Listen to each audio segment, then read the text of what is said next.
बिस्मिल्लाहिर्रहमानिर्रहीम। मैं आसिफ रहमान अली आपकी खिदमत में हाजिर हूँ। आज का मौजू कोशिश करूँगा कि मुख्तसर सी वीडियो हो, थोड़ी सी लंबी होगी, लेकिन दरिया को कूजे में बंद करना है। एक ऐसे इंसान की कहानी है जिसका माजी और हाल में जमीन और आसमान का फर्क है। काश कि जैसे मैं शुरू कर रहा हूं एक मेहनत कश की कहानी, एक शरीफ आदमी की कहानी, वो उसी पे इख्तिताम होती। एक ऐसा जहर, स्वीट पॉइजन, मीठा जहर, जो आवाम की रगों में फैला हुआ है। लोग उसको मसीहा भी समझते हैं, लेकिन अजीब इत्तेफाक है, लोग भूल गए हैं कि अल्लाह का फरमान क्या है, कुरान में क्या लिखा है, मेरे प्यारे नबी हज़रत सल्लल्लाहु अलैहि वसल्लम ने क्या कहा है। हराम के पैसे से नेकी नहीं हो सकती। जिस तरह कब्जे की जमीन के ऊपर नमाज नहीं हो सकती, कब्जे की जमीन पे मस्जिद नहीं बन सकती, और अगर मस्जिद बन जाए तो उसमें अजान नहीं हो सकती, उसमें नमाज नहीं पढ़ी जा सकती, जब तक कि उसका हदिया उस तक ना पहुंचा दिया जाए जिसकी उस जमीन है। इसी तरीके से हराम के पैसे से कोई सदका खैरात नहीं होता। ये मेरे अल्लाह का हुक्म है, फरमान है। हराम के पैसे से बनाई मस्जिद में भी यही शर्त है। आप हराम के पैसे से किसी के पेट में रिस्क हलाल नहीं डाल सकते, उसके पेट में रिस्क हराम ही जाएगा। जी हां, मैं जिनकी बात कर रहा हूं, पता नहीं क्या होगा आगे चल के, बहुत सारे लोग तारीख का हिस्सा बन गए, लेकिन मैं जो कहने जा रहा हूं, कल क्या होगा मुझे भी नहीं मालूम।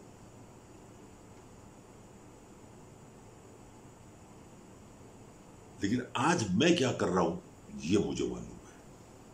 सोच समझ के, होश और हवस में रह के आप तक ये पैगाम पहुंचा रहा हूं। मैं कल का एक मेहनत कश जो किसी आर्मी इंजीनियरिंग उसमें क्लर्क था, पार्ट टाइम रंग वंग करना, प्लास्टर करना और अपने भी बच्चों को रिस्क हलाल खिलाना। ये वही शख्स है जिसके पास अपनी बेटी के इलाज के लिए पैसे नहीं थे, तो इसने अपने घर के भांडे बर्तन बेच के उस बच्ची का इलाज कराया। मैं बात कर रहा हूं मलिक रियाज की। डाउन टू अर्थ कहने को, धीमा अंदाज, लेकिन अंदर से कितना खौफनाक इंसान है ये मैं आपको आज बताता हूं। कोई मर जाता है तो हम उसके यहां अफसोस के लिए जाते हैं, और अगर साहब हैसियत है तो उसके घर के खर्चात की जिम्मेदारी ले लेते हैं, बच्चों की स्कूल फीस, घर में राशन, अगर साहब हैसियत है। मगर उसका आप क्या कहिए कि जो खुद मरवाए, रोए, गम में शरीक हो, सर पे जाके दुपट्टा रखे बेवा के, उसके बच्चों को तालीम दिलाने का जिम्मेदारी उठाए, इलाज वालिज के लिए खर्चा दे और जाहिर करे कि मैं उनके गम में बराबर का शरीक हूं। वो ये नहीं जानते कि उनको ये दुख देने वाला, उनको गम देने वाला आपके सामने मसीहा बन के बैठा है। जब आपके पास पैसा हो और हराम का हो, हलाल की बात नहीं कर रहा हूं मैं, हराम का हो, तो आप हर चीज को काबू कर लेते हैं, जबानें लोगों की बंद कर देते हैं। वो आप लोग देख रहे हैं, हर चीज को खरीद लेते हैं। पैसा आपके पास मौजूद है, घर में बीवी मौजूद है, रखेल रख लेते हैं, उसको घर देते हैं, गाड़ी देते हैं, अपनी अय्याशी का सामान रखते हैं, और जिनको आप खरीदते हैं उनको भी ये चीजें मुहैया करते हैं। पहले शहर से बाहर कहते हैं कि अगर किसी शहर को आबाद करना हो, को नया शहर बनाना हो, तो उस शहर की बाउंड्री के ऊपर सरहद के ऊपर एक कोठा खोल दो, वहां पे पान की दुकान खुलेगी, सबसे पहले पान सिगरेट की, वहां पे चाय का खाना बनेगा, लोग आएंगे, फिर रूम बनाए और इस तरह से वो शहर आबाद हो जाता है। लेकिन वो कोठा, वो चकला शहर से बाहर ही होता है, बाद में शहर के बीच में आता है। आज इलेक्ट्रॉनिक मीडिया के रूप में आपके और मेरे सामने तमाम सहाफी जिनकी जिम्मेदारी थी सच बताना, लोगों को अल्लाह के हुक्म के मुताबिक बुराई को बुराई कहना, गलत को गलत कहना, उन सब की जबानों पे ताले लगा दिए गए पैसों के, और उनको नया नाम दे दिया गया लिफाफे। बड़े से बड़ा, छोटे से छोटा वाकया हो तो सारा मीडिया अपनी एजेंसी लेकर वहां पहुंच जाते हैं, उसकी लाइव कवरेज करते हैं, लोगों को दिखाते हैं, कौम को दिखाते हैं, दुनिया के मीडिया को दिखाते हैं। लेकिन मलिक रियाज से मंसूब कुछ भी हो जाए, कोई लाइव कवरेज नहीं, कोई खबर नहीं। 2 दिन बाद, 3 दिन बाद उसको ऐसे प्रेजेंट करते हैं कि जैसे उस शख्स के साथ ज्यादती हुई। जमीनों पर कब्जा करना, कौड़ियों के भाव, लोगों को गायब करा देना, मरवा देना, और ये कहना कि अल्लाह की मर्जी थी। गलत, अल्लाह की मर्जी नहीं थी, तुम्हारी शैतानी कुव्वत उसमें शामिल थी।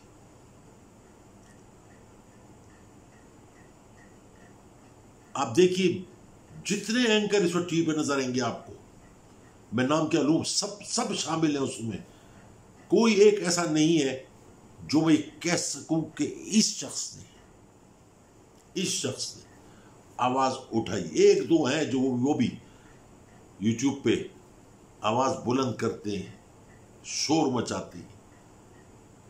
जितने लोग उस यूट्यूब को देखते हैं, जितने लोगों पर उस तक बराह रास्त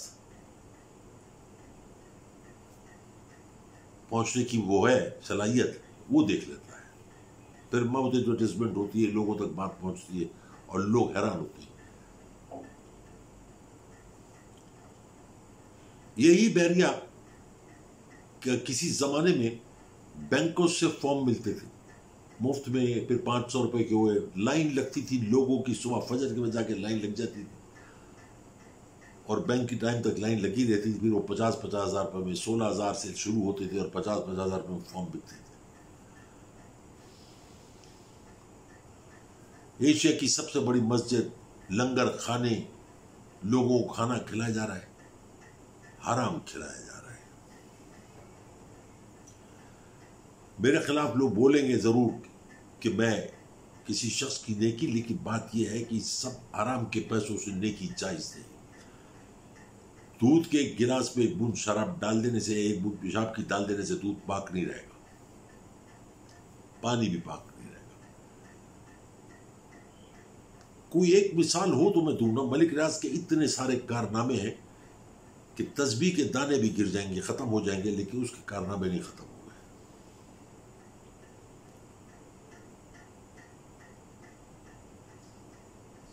इलेक्ट्रॉनिक मीडिया खरीद लिया गया, प्रिंट मीडिया खरीद लिया गया, आवाज लोगों की दबा दी गई, सबके पीछे मलिक रियाज है।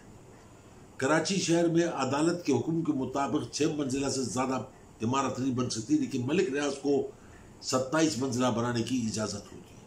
अब्दुल्ला शाह गाजी की मज़ार के साथ ही एक हुसैन सलवा टाउन था, उसमें पुराने लोग रहते थे, कुछ मेरे दोस्त भी थे, उन सब से वो कौड़ियों के भाव छीने गए, खाली कराए गए और वहां पे आइकॉन टावर 27 मंजिला बन, अभी आबाद नहीं हुआ लेकिन बन गया।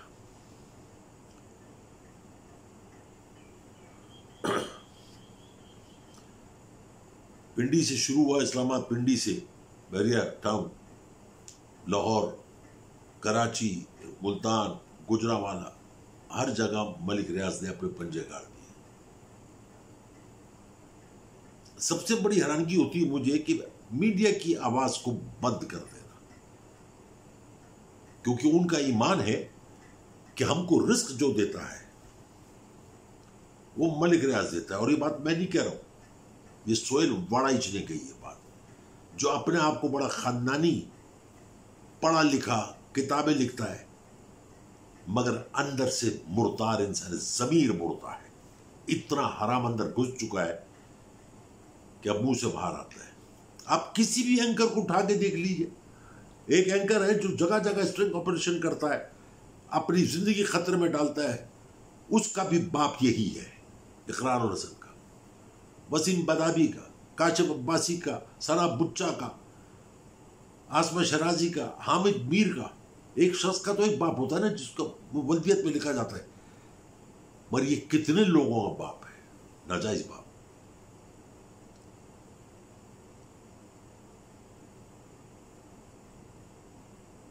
वो मर गई आसमा जहांगीर, उसकी बेटी मुंजा जहांगीर, मोहम्मद मालिक, नदीम मलिक, जावेद चौधरी, कॉलम लिखे जाएंगे, दुनिया के हर टॉपिक पे कॉलम लिखे जाएंगे, दुनिया के हर टॉपिक पे टीवी पे बात होगी।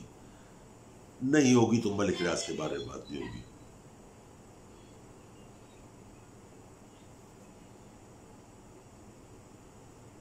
उसकी वजह मलिक रियाज कोई नेक आदमी, आलिम फाजिल आदमी नहीं, उसकी वजह है हराम की वो दौलत जिसने इनके होंठ सी दिए, जमीर मुर्दा कर दिए, आंखों से अंधा कर दिया, अकलों पे पत्थर डाल दिए। ये सब मेरे अल्लाह का हुक्म है, उसका फरमान है, मेरे प्यारे नबी हज़रत सल्लल्लाहु अलैहि वसल्लम का फरमान है। मैं क्योंकि दुनिया जानती है उसके बारे में, इसलिए मैं अगर हर बात को बताऊंगा तो मुझे कई व्लॉग बनाने पड़ेंगे, कई वीडियो बनाने पड़ेंगे। मुख्तसर करके कोशिश करता हूं कि अल्लाह ताला मुझे हौसला दे कि इस शख्स के बारे में बताऊं। पिछले दिनों सुपर हाईवे के ऊपर कुछ जमीनों पर कब्जा किया गया था, हुकूमत वक्त ने हाथ डाला, उनके गोट वापस कराए, वो खुन्नस थी। अभी जो कुछ दिनों पहले बैरिया टाउन में जो वाक़या पेश हुआ, जो भी हादसा हुआ, वो प्री प्लान था, वो कोई जज्बात नहीं थे, वो कोई वक्त की आवाज नहीं थी। इतनी गैरतमंद कौम होती तो मलिक रियाज के घर जाती।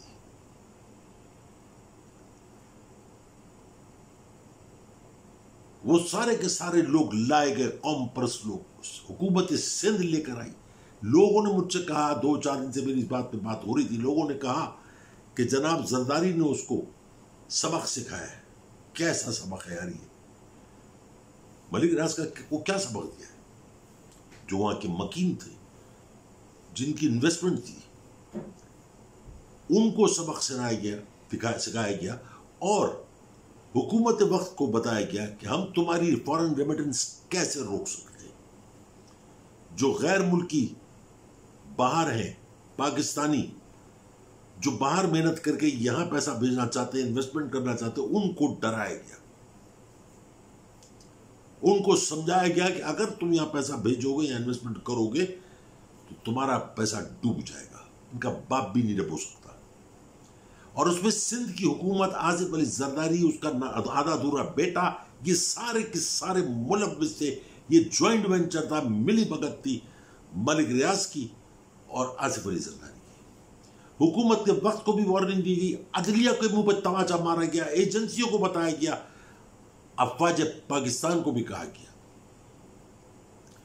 कितनी अजीब इत्तेफाक है, जिस फौज की हम इज्जत करते हैं, जिसको हम आते जाते सलाम करते हैं, जिसके लिए लोग अपने घर को कुर्बान करने के लिए तैयार हैं, उनको रिटायरमेंट से पहले ही उनको हायर कर लिया जाता है, उनके जमीरों को खरीद लिया जाता है, उनकी आंखों की रोशनी चकाचौंध करके अंधी कर दी जाती है उस हराम की दौलत के लिए। बैरिया टाउन में घर के लिए उन जर्नलों को जो रिटायर होते हैं या ब्रिगेडियर लेवल के जो होते हैं, उनको खरीद के उनको वहां पे नौकरी दे दी जाती 30-35 लाख रुपए में कि अब तुम हमारे कुत्ते हो, अब हमारे लिए कोई पुलिस वाला एसएचओ की क्या मजाल, जबकि आईजीजी घुस तक हो सका। लेकिन किसी ने इस चीज को, एक फौजी जो रिटायर होता है वो बाइज्जत तरीके से जिंदगी गुजारता है। एक तो उसका नाम होता है, उसका किरदार होता है, एक वकार होता है कि वो सिपाही है, सिपाही था इस मुल्क की सरहदों की हिफाजत का, दूसरा उसको पेंशन और उसको जो बेनिफिट्स मिलते वो उसकी जिंदगी के लिए काफी होते। एक जनरल जो रिटायर होता है वो 50 करोड़ से कम के असामी नहीं होता। लेकिन मालिक रियाज, उसको पता होता था कि ये रिटायर होने वाला है, उसको 30-35 लाख रुपए की नौकरी देके अपने पास बिठा लिया तुम्हें लाने के लिए। और अफवाज पाकिस्तान के जो सरबराह थे, वो इदारा जिसमें करप्शन नहीं होती, जिसमें सवाल जवाब होता है, जिसपे इंसाफ होता है, उसको भी काना करके रख दिया साथ में।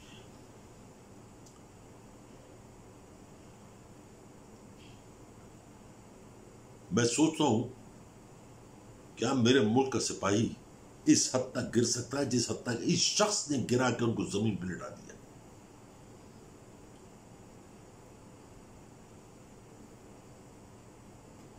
ये जो वाकया हुआ, जो सिंध से बसों में भर के आए, उन्होंने टीवी पे उन्होंने वीडियो भी डाउनलोड की।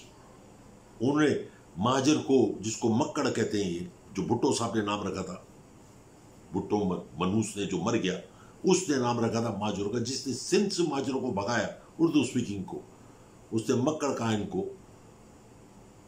और वही शख्स जो बस में बैठा हुआ इंटरव्यू दे रहा है, उसने कहा पंजाबी पख्तून को किसी को अपनी जमीन पे नहीं आने देंगे। अरे तुम जमीन के वारिस ना कल थे, ना आज हो, ना कल तक रहोगे। तुम अपनी मां के दलाल हो, दलाल, अपनी मां की इज्जत को तार तार करने वाले लोगों, जिसको आसिफ अली जरदारी और मलिक रियाज मैनिपुलेट कर रहे हैं, इस्तेमाल कर रहे हैं, और तुम लोग इस्तेमाल हो रहे हो। ये कानून नाफिज करने वाले इदारों, इंसाफ देने वाले इदारों, अदलिया, पुलिस, फौज, रेंजर्स, सबको ये दिखाया गया कि हम तुम्हारी, जो कहा था जरदारी ने, हम तुम्हारी ईंट ईंट बजा देंगे।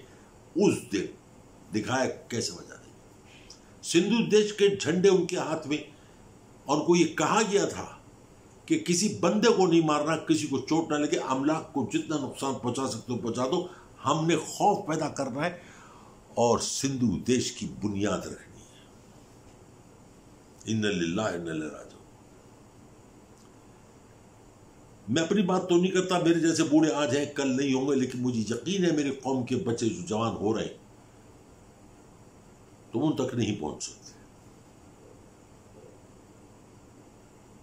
लेकिन ये दिखाया गया इस कौम को कि हम ये कर सकते हैं। जब वो आ रहे थे सुपर हाईवे पे, उनके हाथ में सिंधु देश के झंडे थे, तो उस वक्त सिंध की हुकूमत ने पुलिस को, रेंजर्स को, सबको पीछे हटा दिया था, कुछ नहीं करना। और कहते ही है कि जमहूरी दौर में इख्तलाफ राय रखना, एहतजाज करना आपका हक है। नहीं, बिल्कुल नहीं है। कानून के दायरे में रह के एहतजाज करना अलग बात है, अमलाक को नुकसान पहुंचाना, वो भी लोगों की अमलाक को, मेहनत कश लोगों। साथ में अभी कुछ दिन पहले टीवी के ऊपर मीडिया प्रेस कॉन्फ्रेंस की, वहां के ब्रोकर्स ने, वहां के जो स्टेट एजेंट थे और जो भी थे वहां के रहने वाले, और कुछ 2-3 रिहायशी, एक खातून और एक आदमी, ये सब पेड थे, क्योंकि इनकी जेब से कुछ नहीं किया। वो बैठ के वहां पे उन्हीं लोगों को डरा रहे थे जो बाहर से रेमिटेंस भेजते हैं, जो बाहर से खर्चा करके अपने लिए, उनको डरा रहे थे अब कौन आएगा। आएगा, पूरी दुनिया से लोग आएंगे, ये मुल्क उनका है। सबोटाज करने की कोशिश की जा रही है, मुल्क में बगावत फैलाने की कोशिश की जा रही है, मुल्क में अनारकी फैलाने की कोशिश की जा रही है। समझो, एक बात की तो मैं दाद दूंगा अपने कानून नाफिज करने वाले इदारों को, अफवाज पाकिस्तान को, अदलिया को, कि अब आवाम के सामने आवाम लाके खड़ी कर दी, लड़ो। क्यों अगली दफा ये होगा तो बैरियर टाउन के जो मकीन है वो भी खड़े होंगे, लाशें भी गिरेंगी, जख्मी भी होंगे, माजूर भी होंगे, बच्चे यतीम भी होंगे, औरतें बेवा भी होंगी। ये है एक साजिश, कौम परस्त लोगों के साथ मिलके उनको खड़ा कर दिया और आवाम के सामने आवाम को लाके खड़ा कर दिया। ये थी पहली किस्त, अगली किस्त तैयार हो रही है। दुनिया में किसी जगह भी किसी भी जगह पे मीडिया पे बैठ के अखबार में आप हुकूमत वक्त के खिलाफ तो बोल सकते हैं, रियासत के खिलाफ नहीं बोल सकते। आफरीन हमारे मुल्क में कि हमने ऐसे ऐसे कंजर सपूत पैदा किए, हामिद मीर जैसे, आशमा शराजी जैसे, मुनीजा जहांगीरी जैसे, जावेद चौधरी और पता नहीं कौन कौन, रऊफ खलासरा, फना डबक, जो अपने आप को बाइज्जत शहरी भी कहते हैं, पाकिस्तानी भी कहते हैं और पाकिस्तान की जड़ों को खोखला भी करते हैं। दीमक से बदतर लोग हैं ये, दीमक से बदतर। चाट गए इस मुल्क को, यहीं से रिस्क खाया है, यहीं से पले बड़े जवानों, यहीं से तालीम लिए और आज इसी मुल्क के खिलाफ बोल रहे हैं। लानत है इनके ऊपर, इनको पैदा करने वालों के ऊपर और इनकी आने वाली और जो मौजूदा नस्लें, सब पर लानत हो। ये सब कोटे की पैदावार हो गए या होंगे, लेकिन मुल्क के लिए कोई नहीं बोलता। किसी ने टीवी पे आके ये नहीं कहा कि ये गलत था और ये नहीं होना चाहिए था और कानून अपना रास्ता अपनाए। ये किसी ने 3 दिन बाद फिर आगे एक जुमला कह दिया। कल काशिफ अब्बासी एक प्रोग्राम में कह रहे थे, शर्म आती है मुझको ये कहते हुए कि ये पाकिस्तानी है। कल वो बैठ के टीवी के अपने प्रोग्राम में कह रहे थे ऑफ द रिकॉर्ड में कि हादसा हो गया ट्रेन का, न ये नादिम हुए, न ये शर्मिंदा हुए, न इनके चेहरे पे कोई कर्ब था। लानत है तुम्हारी सूरत के ऊपर। तुम नादिम हुए, तुम शर्मिंदा हुए, तुम्हारी गैरत जागी। तुमने एक दफा कहा कि मलिक रियाज ने गलत किया, तुमने एक दफा कहा कि बैरिया टाउन पे हमला हुआ गलत हुआ, तुमने एक दफा कहा कि ये बुरा हुआ। नहीं, तुम्हारे घर की रोटियां पकती उसके पैसों से। मैं समझता था और लोगों से कहता था ये वाहिद टीवी एंकर है जो खानदानी रईस है, इसको मैं बहुत पुराना जानता, लेकिन लानत है मेरी शक्ल के ऊपर, मैं गलत था क्योंकि डीएनए गलत है तुम सबका। इस मुल्क से वफादारी नहीं है तुम्हारी, तुम्हारी वफादारी है हराम के पैसों के साथ। मैं बोल सकता हूं, मैं चीख सकता हूं, मैं सीने पे गोली खा सकता हूं, लेकिन मरते मरते मैं अपनी आवाज नहीं बंद कर सकता। मेरी नस्ल यहां पैदा हुई, मैं पैदा हुआ, मैं पाकिस्तान बनने के बाद पहली नस्ल थी जो पैदा हुआ। मैं और पाकिस्तान साथ साथ बड़े हैं, जुड़वा हैं। तुम लोग पता नहीं कौन सी नस्ल के कीड़े हो। एक भी शख्स मुझे दिखा दो पूरे इलेक्ट्रॉनिक मीडिया में जिसने बात की हो।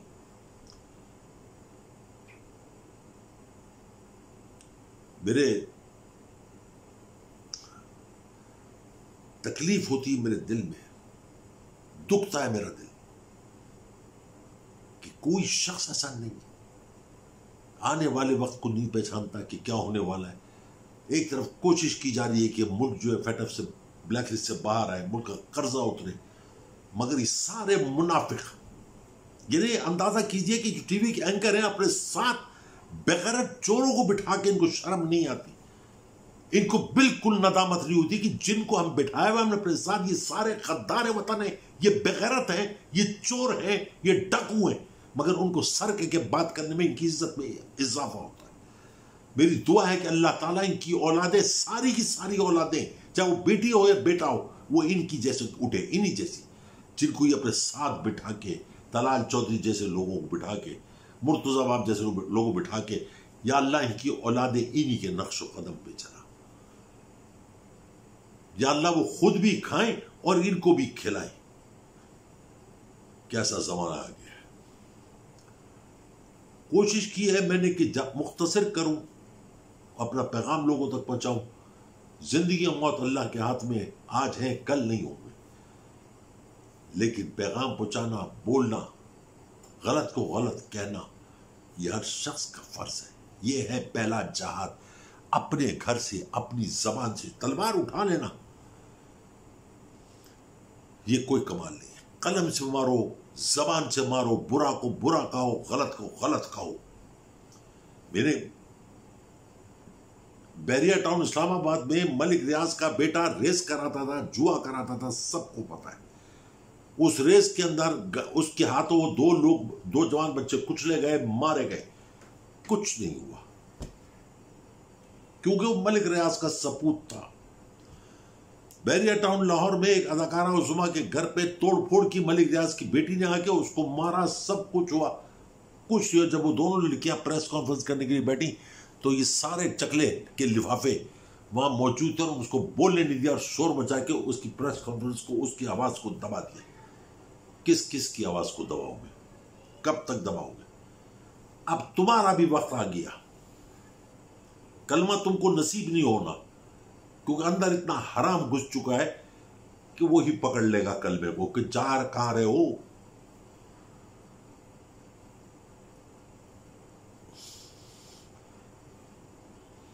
कोशिश करी है मुख्तसर सी वीडियो बनाऊं, लोगों को बताऊं। आज भी अपने आप को संभालिए, देखिए आपके अतराफ में क्या हो रहा है और गलत को गलत कहिए। मैं इनको लिफाफों को कोई नसीहत नहीं कर रहा, क्योंकि नसीहत के उससे निकल चुके। ये अब सारे के सारे कोटे की पैदावार हो गए। अब मैं बात करूंगा अपने बच्चों से। मेरे बच्चों, जैसे मैं हमेशा कहता हूं, ये पाकिस्तान कल भी हमारा था, आज ही हमारा है और कल भी हमारा होगा। जीने के दो मकसद होते हैं इंसान के, एक खाने पीना, खा लो पी लो और मर जाओ जो जानवर करता है। दूसरा, कुछ ऐसा कर जाओ जो कल तुमको लोग याद रखें। तो मेरे बच्चों, ऐसा करना कि कल तुम्हारा जिक्र करते हुए लोगों की आंखें नम हो, तुम्हें याद रखें अच्छे नाम से, और उसको करने में देर नहीं लगती, मेहनत नहीं लगती, पैसा नहीं लगता।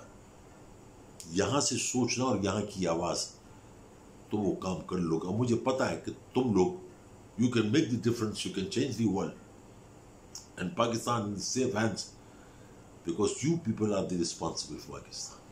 आज के लिए इतना। अपने प्यार मोहब्बत और दुआ में हमेशा याद रखिए। मेरी तरफ से बहुत सारा प्यार, बहुत सारी मोहब्बत, बहुत सारा सलाम। जिंदगी रही तो कल फिर हाजिर हुआ किसी और मौजू के साथ।